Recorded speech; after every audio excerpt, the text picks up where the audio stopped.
through the New Jersey Poor People's Campaign and organized together for 40 days. And it was pretty cool. It was pretty cool.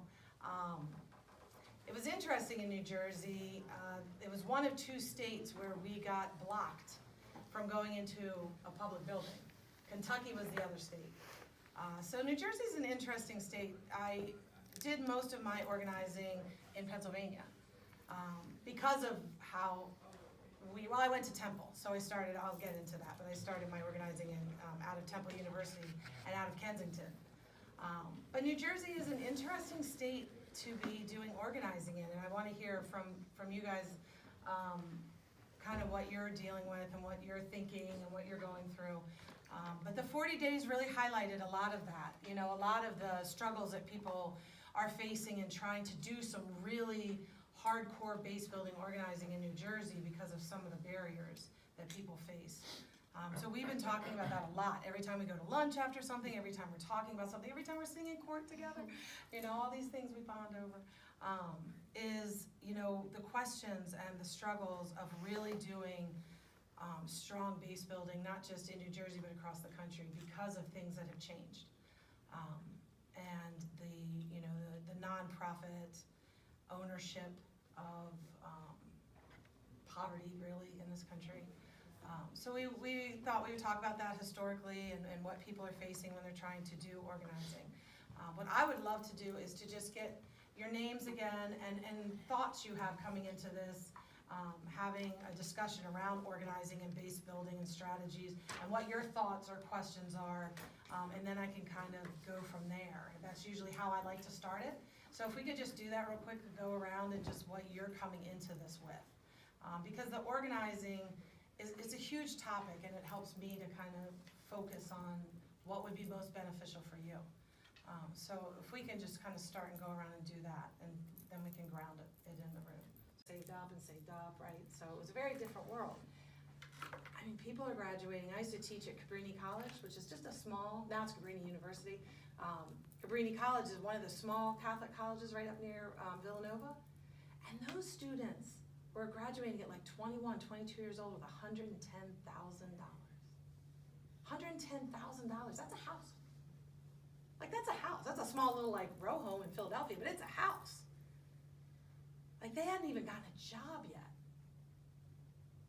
I mean, that's what is causing this kind of, so to be talking, so, and then if you economically defer it, the interest is different. So this is what's happening. This is why when you start to really build and do this bottom-based organizing and start to talk, you realize that these are college students. These are lawyers. These are people who have been displaced. These are the people who are fighting for the Fight for 15 and are doing service jobs. So it's starting to understand kind of what it is that the face of homelessness is, and it's not them, that it's us. That's one of the things that's really hard in America right now because there's still that split. Some of the lessons was when working, so I know that you do a lot of what we would call like the projects of survival, right? When you're doing food distributions and things like that, is what are you kind of using them for? And one of the things that came out of the Homeless Union was a text, a pamphlet called the Six Panther Peas, and it built a lot on what the Black Panthers did. And one of them was projects of survival. And the Black Panthers did a lot of breakfasts and a lot of things with families. They did things with the schools, but they brought people in and they were building community. And there has to be an understanding of a difference between organizing and mobilizing. And in the campaign, the 40 days that we did together was a campaign. Campaigns are very important. Campaigns mobilize bodies, right? We built a huge database of people. But what do you do then? So when you're doing a lot of, DSA does a lot of great events, right? And you bring a lot of people in, right? So obviously there has not just been mobilization of bodies to bring you all into this room. You've done some organizing. And organizing is when you have conversations. That's when you have coffee together. That's when you organize minds. You mobilize bodies to events, and you inspire excitement. You inspire that people are coming together around a common issue. That's these huge marches. That's when you go and you get arrested together. That's when you get people excited, inspired, pissed off, whatever it is they're doing. If they're going to put their bodies on the line to block traffic, they're pissed about something. But what do you do after that? That's mobilization. Obviously, you're doing it here because people are coming out to Princeton on the biggest game of the year looking for parking when it's cold, right? So you've obviously organized to have you in this room. But when you're doing it with those that, one of you said, most directly affected when you have so much on your plate, it's very different because you get to go home and maybe read a book or put your feet up. I'm not assuming, but it's different. You have to talk and find out what issues are they facing. And we talk about the difference between a problem and an issue. So for me, when I was homeless, lived in my car, obviously somebody would say, well, obviously you need a house, right? You need a house. We got to get you a house. You go into shelters just to need a house. That's the problem.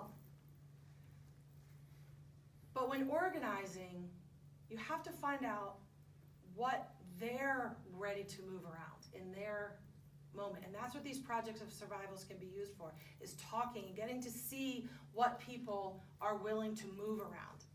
And there's two really powerful stories that came out of the union. And for me, like, my car got broken into. And I was like, oh, everybody stole your stuff. And I'm like, yeah, it was February, now I have no window. Like, for me, that was like, get a house. Okay, that's like, whatever. I don't have a window, I'm gonna freeze now, it's February, right? So it's immediate, it's an immediate thing. Like, what is it that is a horror in my life right now? So often we make the mistake of seeing this like big picture, like we have to change the system. Like it's like with harm reduction, you brought up harm reduction, right?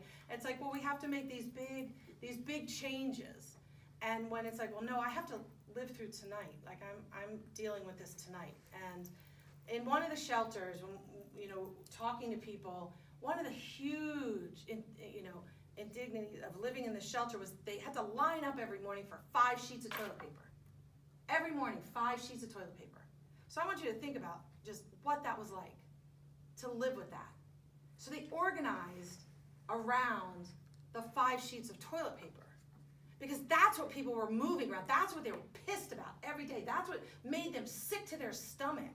And during that organizing, they used that as, and these were other people that were living with the same situations. So they were able to talk about, living in shelters and living on streets. The homeless union was run by other homeless organizers.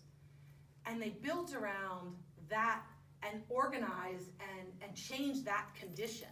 And through that, identified leaders and built a union in that town, right? So if you go and you're like, no, we gotta organize around housing, you're probably gonna lose people because of what you were talking about of they're dealing with so many things every day. You gotta find out what it is that their issue is. In Philadelphia, people didn't have access to showers. And if you know Philadelphia, there was Ridge, is one of the big Ridge Street shelters. Very dangerous at the time. And many people didn't even want to be there. They would rather be on the street. And it was a men's shelter, and it was one of the shelters that got really infiltrated with crack, and we'll talk about that in a second. But they had no access, the showers weren't working. They had no access to shelters. And Willie Baptist was in Philadelphia at this time, and they went in and they were talking to people about what is it, what is going on. And they're like, we can't go to job interviews, we can't do anything, we have no showers. So they did this mass move, this mass event where they all walked down. So Ridge is right off of Broad. They walked straight down Broad Street in robes with towels thrown over their shoulders to Love Park. So if you've ever been to Love Park, now, and I don't know if it's finished, I know they were working on it, but the Love Park fountain now has color in it. Well, this is why, I'm gonna tell you why now Love Park fountain has color in it. Why the water has color in it.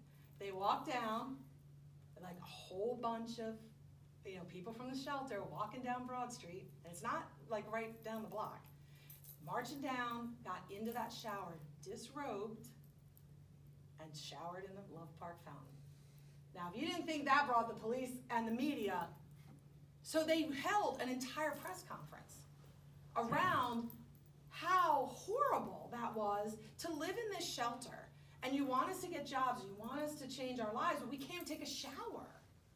And that then was used to not only empower and build a union of people and give a voice to those that were voiceless, do the leadership development from the ground.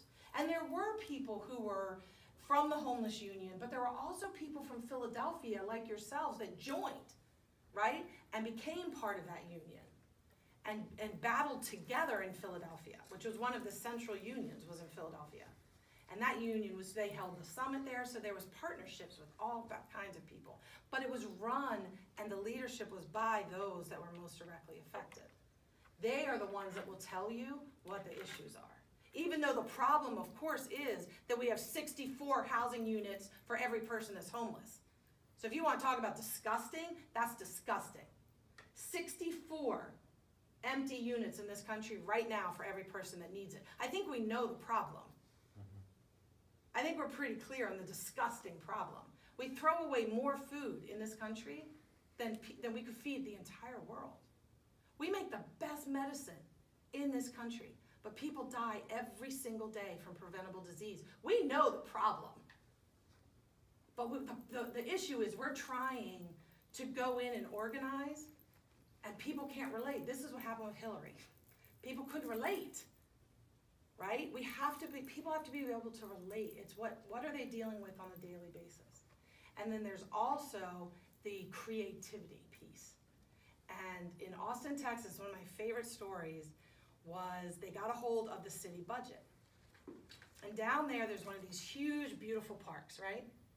These huge parks. And they have these big geese that come in from Canada, right? Well, they were bringing these geese in so that all like the yuppies could sit and have lunch with these big geese, and they were beautiful, and they'd walk around this park, and they got a hold of the city budget, the union. I found out they were flying these geese in at $800 a goose. So that the rich, in the business district could sit and have their lunch with the, oh, they're so pretty. Not $1 in the city budget. Then remember, this is like the late 80s, early 90s. Not one, the height of the yuppie buppie movement, right?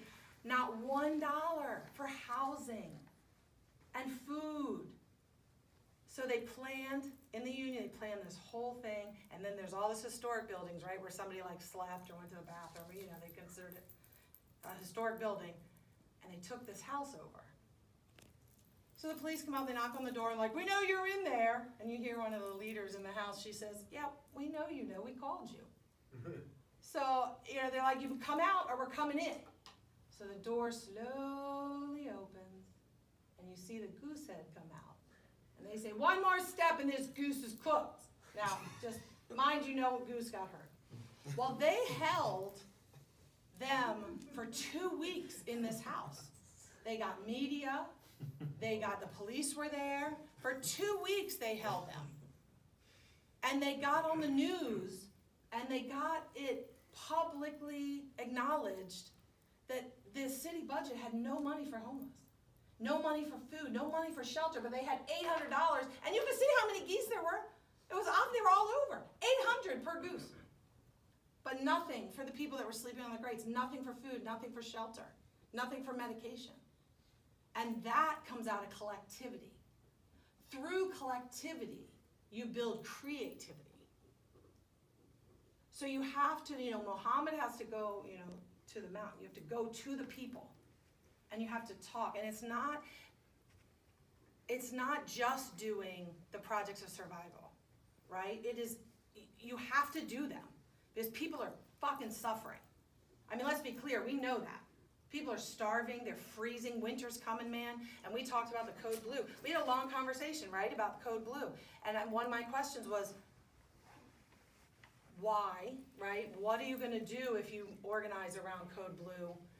And is that the issue that they're dealing with? Because you want to be able to organize the bottom. The people that are most directly affected, is that their issue? Is that your issue from the outside looking in, or is that their issue? Are you defining their issue for them? Be careful of that. Be careful, because yes, looking out from the outside, of course, but is that their issue? Right? For me, my issue was my window was broken. And I knew at about midnight that was going to suck. Or I had to, people had to get up in the morning and stand in line again for 5 sheets of toilet paper. Or I had an interview and no access to a shower, right? But you wouldn't know unless but if you go in and you already have an agenda, like, look, this is what we're going to do. You don't have code. People are like, yeah. Do you have a sandwich? They might not engage in the same way if you go in and you think the answer. And it's a mistake we all make. Because of course, code blue. Of course, we got to get people off the street. They're dying on the street. But it might not be. It's a problem. It just might not be the issue they're willing to organize around. And I just want to say, in this very, very short time we have together, this is like a commercial. We have an entire course. We have one day in the University of the Poor, which is the leadership development training body that I'm part of. And one of the courses is Poor Organizing the Poor Strategies around the Homeless Union. And my friends are taking that. It's starting in a couple weeks, and we'll be able to bring that back. This is a long, long conversation. In 45 minutes, I can kind of give you just a quick snapshot of some of the strategies, but there's the 5 ingredients is another text, the 5 ingredient strategies and tactics, the 6 Panther Ps, the lessons learned from the Black Panthers. But there's some really great, the brief history of the Homeless Union is another one that talks about the history and the kind of how it grew, but also the demise is very important. And if I can just talk for 1 minute just about that real quick. Okay. 2 things happened. One was the infiltration of crack cocaine. The chemical warfare on those we're trying to organize is no joke. And when crack cocaine got into the shelter systems, it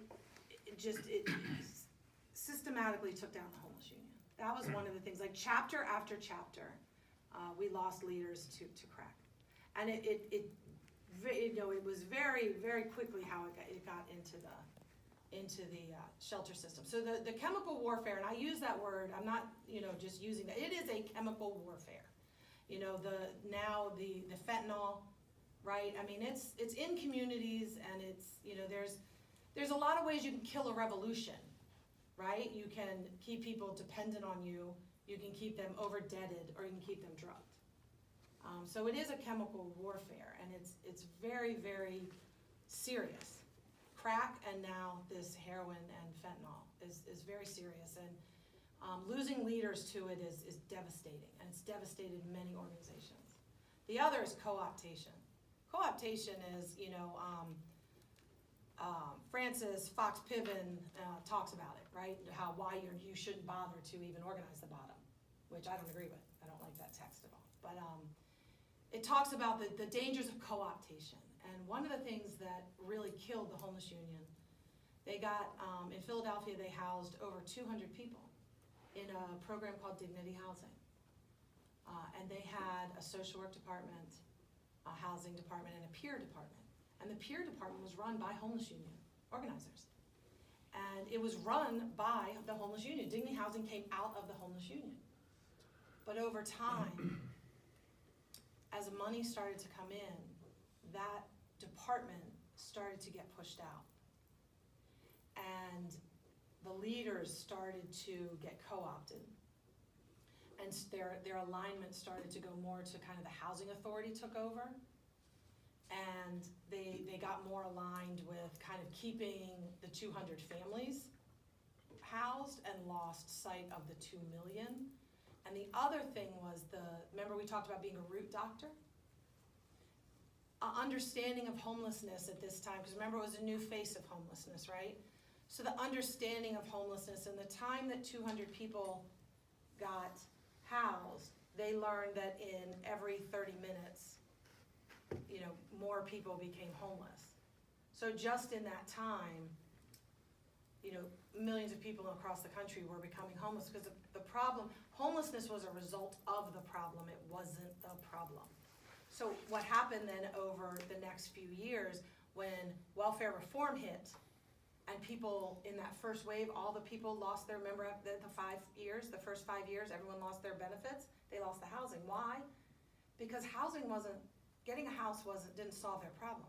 They still didn't have a job. They still didn't have access to a living wage. So they couldn't keep the house. Anything that somebody gives you, they can take away. So with a housing subsidy, that can be taken away. So once they lost that subsidy and their welfare benefits and all of that, those were cut, all of those people became homeless again. So, and how did they get the house? They got the house through the housing authority, and other people had been foreclosed on. So they got houses from other people being made homeless. And this was not an analysis that they had at the time. So what they saw as a victory, through deeper analysis and understanding, they saw deeper down the root. And that's the real, so coming out of this was a really deep understanding of the importance of leadership development and studying the root. Why homelessness is growing. What are the conditions that have brought us here today? Why are we not working ourselves out of a job? Right? What does one paycheck away from homelessness mean? That's political economy, right? Homeless, not helpless. What does that mean? That's a discussion of who are the poor. Why are they poor and who are the poor? And that's another course. So there's a lot of leadership development that's really powerful. And you have a lot of access to that through your leaders here that can connect you to, there's a couple, through the Poor People's Campaign in New Jersey, the entity that took on the political education was PEP, the Popular Education Project. And they do a lot of political education. Then there's also the University of the Poor that's been around since the Homeless Union. A lot of the leaders from the Homeless Union put that together. So, developing your leaders and really studying together and getting to the root is really the lesson that came out of the Homeless Union. You have to have a core base of leaders. One of the 5 ingredients, you have to have a core base of leaders, and one of the P's is political education. And that's really important. And then when you talk about how you build your base, that will start to develop and how you're going to do that. In central New Jersey, it may look very different than South Jersey, right? But the basics can all be the same, and coming together and figuring that out. So I want to stop there and see if people have questions or anything else you want me to go deeper into. I tried to do like a commercial, but there is a lot of different ways that we can go with that. Does anyone have any thoughts or questions? Or I like your face. You're like pondering. Did you have a question? No, I didn't get anywhere useful yet. Well, Patrick does do work on the reading group, which is going to maybe evolve into a political education working group. So do you have any recommendations for people to read? Well, they're both about to go through one of the studies. So I would connect with them. Yeah. And it's starting on the week of November 30th. I don't remember which day, there's Monday and Friday, but there's gonna be three courses. There's the beginner, the intermediate, and the advanced, and that's basically a train them to then come back to you. So it's exciting that they'll be going through that, and there's the 3 texts are part of that. So then the hope of that is then that they'll bring it back to you. So I would definitely connect. Yeah? All that pressure. I have another question. So when you're base building and when you're developing relationships and not coming in as like someone who's being paternalistic and deciding what someone's issues are, what does that look like? So it looks like finding folks that are connected already, maybe, and I know that there are some people, and maybe you're not completely aligned with strategy, right? But it is building relationships with people who have relationships already, and then building relationships with people who, so let me answer that with an example. I'm better with that. So up in Rochester, they have a tenants union and a homeless union that kind of work together. And Ryan is just like the sweetest guy in the world, but he's not homeless. But he worked with Catholic workers, and they have a huge shelter up there that is run by the Catholic workers. And he was in that shelter all the time with the sister that runs it, and started to build relationships and saw kind of who the leaders were and who kind of the strong, because people lived in that shelter for a long time, and started to build relationships with the people that were in the shelter. But he first had to build a relationship with the nun that was in there. Now, she wasn't organizing, right? That wasn't her thing, but she was taking care of people. And through building a relationship with her, then he could start to build relationships with other people. So I know that there are people that are doing work with people in the state, and they may be doing more reform or progressive work of like hooking people up with services, right? Which is needed. That's projects of survival. But then if you can work with them and start to look and start to see, okay, like in this tent city or in this shelter or whatever, who are the leaders that the people go to? And then you start to build relationships with them. So it could be like layers, because that's who you want to build relationships with. And then you start to have conversations, and then you support the leaders that are already there, if that makes sense, right? And know that they're the expert. Like, they're the ones that can tell you the difference between the problem and the issue. Yeah. And you may be bringing in like an avenue of, I can hook you up with this resource or that resource. But they're the ones that are they're gonna be the expert on their situation. Like the 5 sheets of toilet paper, right? Mm-hmm. Like, we're not gonna know that. I'm not in that situation anymore. They're gonna have to tell us that. Yeah. The question I have is like, what difficulty do you see in organizing people around the issues when they are worried about losing even the crumbs that they have? Absolutely. I mean, this is the real concern. Like, I feel like the reason why segments of the population can be demonized, and like there's no accountability for that kind of demonizing, is because like they're afraid of losing the crumbs, even though they realize that there's like so much wealth, and the priorities are getting put, for example, like war right now. Like the new figure that just came out is the war on terror is $5.9 trillion is how much is spent, and this is a conservative estimate. So maybe there's, like, I know in Camden, there's certain shelters that we can't go near. That won't let people in the door, and that you could put people in danger because they're very bureaucratic, right? So you're talking about that kind of situation, like you don't want to go start organizing people and then they get kicked out. Mm-hmm. Is that what you're asking? For example. Yeah. I would then not go to that shelter, right? But they are usually coming out during the day, and knowing where you are, right? So in Camden, there are places where they might go to eat, or really you have to know your area, and you have to know where you can go to talk to people. You have to find the gatekeepers. You have to find the leaders or people that know the area. You want to be you want to, in this climate that is so dangerous. I mean, it really is, that people can lose, we're fighting over scraps when there aren't scraps. There's such an abundance of resources. They're just not available to people, but you're absolutely right that there's like, we are being made to fight over, like, yeah. It's to really understand the area that you're in. You have to, or know people that know that area, right? You have to build relationships.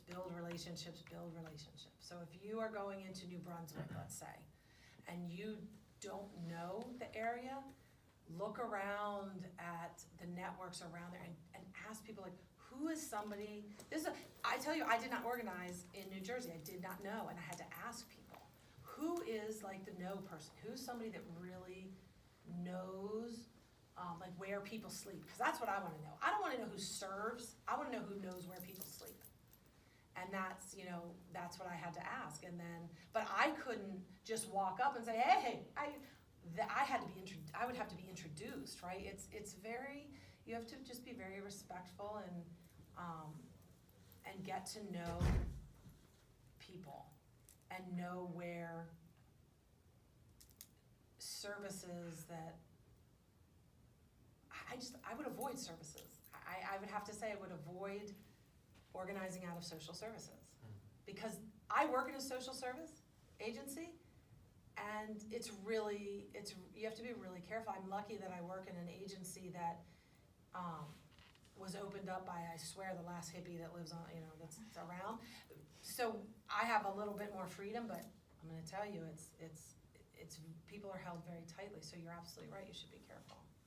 But you have to really like find people that are doing the work and that know where people are and where it's safe, and you just have to take the time to have those conversations. I know that's not like an easy answer, but you're right to ask that question in, how do I keep people safe?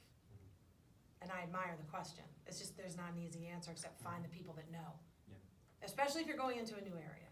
And in the homeless union, the people that were going out were people that knew a lot of areas because they were union organizers. So they would go into an area to meet with people they already knew and say, hey, we're doing this kind of organizing now.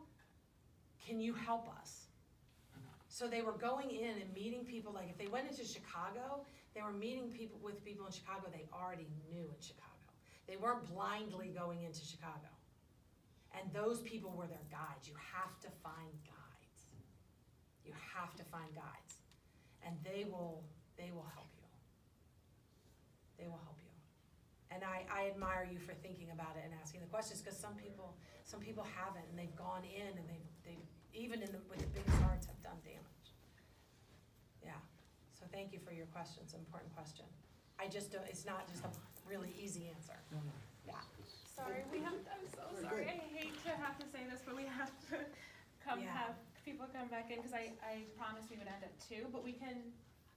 I mean, I am around, they're around me all the time, I can do whatever you want. Like I said, it was gonna be like a quick commercial, but yeah, I'm here. I'd love to. I'm at their disposal all the time. I'd love to either do another chapter meeting or a separate political education. Yeah, absolutely. Wage You let me slavery, know. like we've had so many great conversations. Yeah. But thank you so much, Kristin. Yeah.